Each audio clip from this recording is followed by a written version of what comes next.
It just seems backward, but politically it's the best thing. There's no chance for the usurpation of power.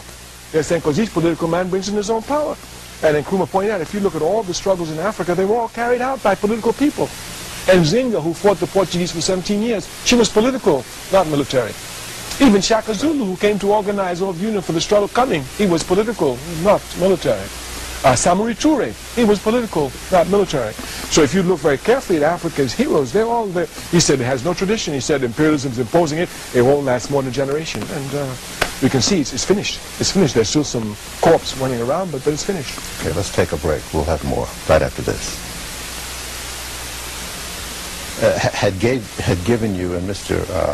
Kwame Nkrumah sort of predicted that with the liberation struggles that they were involved in, that there would be an ebb afterward, of course, a decline, and then it would come back again. Of course, Nkrumah, of course, in the turn of this century, the great V.I. Lenin wrote a book entitled Imperialism, the Highest Stage of Capitalism. It's a fantastic book, and anyone who's struggling for peoples must read this book. And Nkrumah wrote his book, and his book was called Neocolonialism, the Last Stage of Imperialism. And very few people, of course, paid attention to it because nobody pays attention to anything coming out of Africa. What can they tell us, especially about revolution? Even today, they dismiss Stokely Carmichael and Kwame Nkrumah as great thinkers because they were not, they're just Africans. But it's correct. And if you look at Africa, in Liberia, which represents, for those who don't know very much about Africa, a stable and democratic, the most stable and most democratic country in Africa, created by America. That country is destabilized today by American imperialism, because the military regimes are incapable of exploiting the people. So they now want to go destabilizing the entire African continent as if they're going to come back and show that we're incapable of ruling ourselves because, you can't do anything without the white man, etc., etc. While all they're doing is pushing the level of political consciousness to a point of Pan-Africanism overnight. The youth in Africa speak of nothing but Pan-Africanism now. The continent must be unified. It's the only chance. What good is Liberia? What good is the Sierra Leone against these powers? We must be. So even the reactionary elements who want a unified Africa, Africa or socialist Africa, we don't struggle because the masses will vote for socialism. But that's the only dividing point now. A unified Africa is no longer a point of contestation. We're going to come back to Africa, but let's jump over on this side of the Atlantic. What's your assessment and analysis of the situation here? Are there parallels here between the uprisings of the 60s and now the period of decline, such as what you talked about in Africa? Okay, now I have never followed this theory of period of decline. All struggles go through different forms. As we say in revolution, struggle is multiform. Right. So if let's just take briefly the United States, our struggle here. Yes. In the 1950s, the early 1950s, the dominant form of struggle was the legal form of struggle in the courthouse, taking case to the Supreme Court.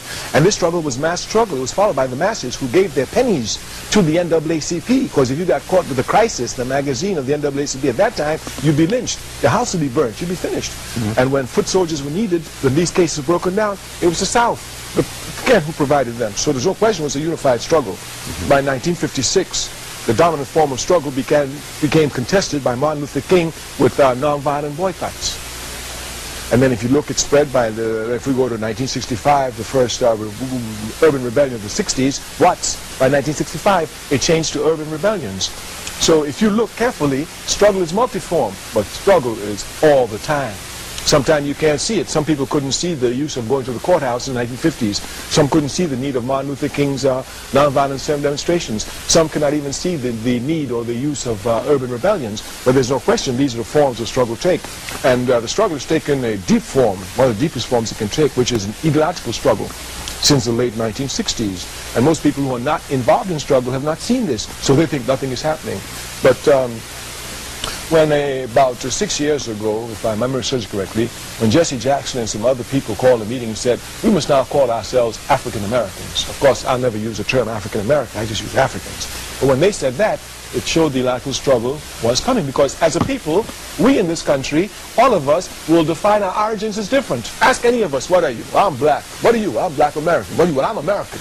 Well, what are you? Well, I'm human. Well, what are you? Well, I'm African American. What are you? Well, I'm African. Well, I'm Bilalian. If you listen to us, we have so many different names to call ourselves. Therefore, since we come from the same origins, we cannot be unified. Even in mythology, the people have to have a common origin for their mythology to hold them together.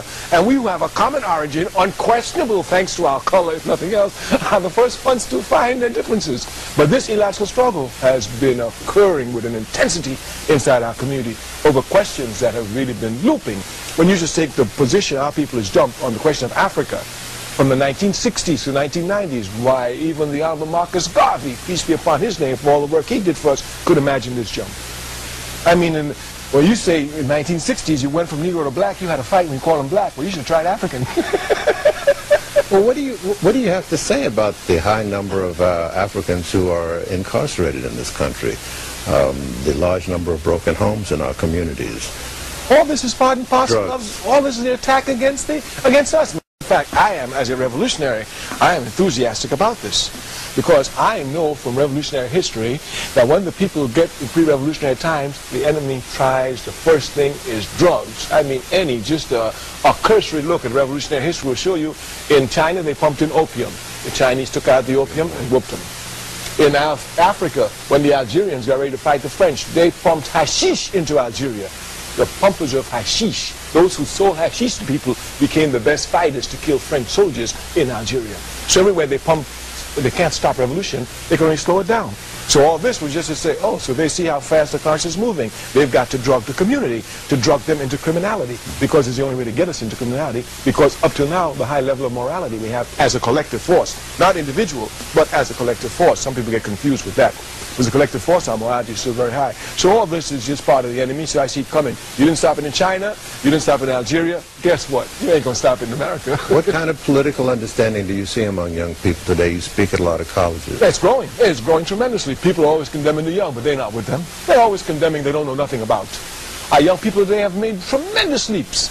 When I hear a sister, 19 years old, come and talk to me about dialectical materialism, and she's been studying on it, I snapped my head. I said, wow, it took me a while before I understood that. I couldn't get to that when I was about 26, 27. I'm a struggle. I was on the front line.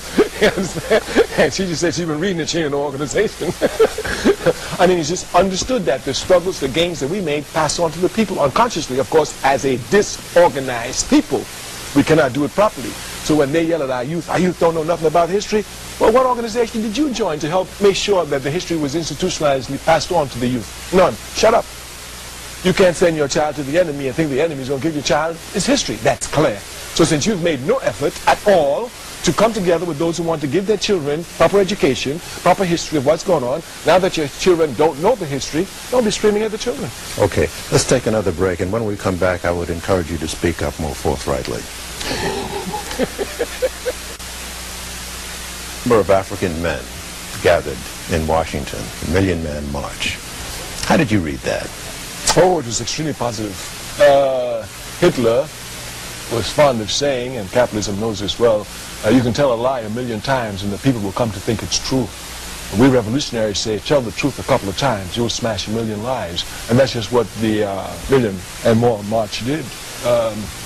If you will look very carefully, before that march, I mean, the capitalist media with all of its lies had it, we were just this, we were that, we didn't care about anything, we were just drug-filled, we were violence attacked, we were insecure, we couldn't have no faith in each other. I mean, just garbage. And one day, all that was smashed. One day. Just starting with that. It showed the determination of the people.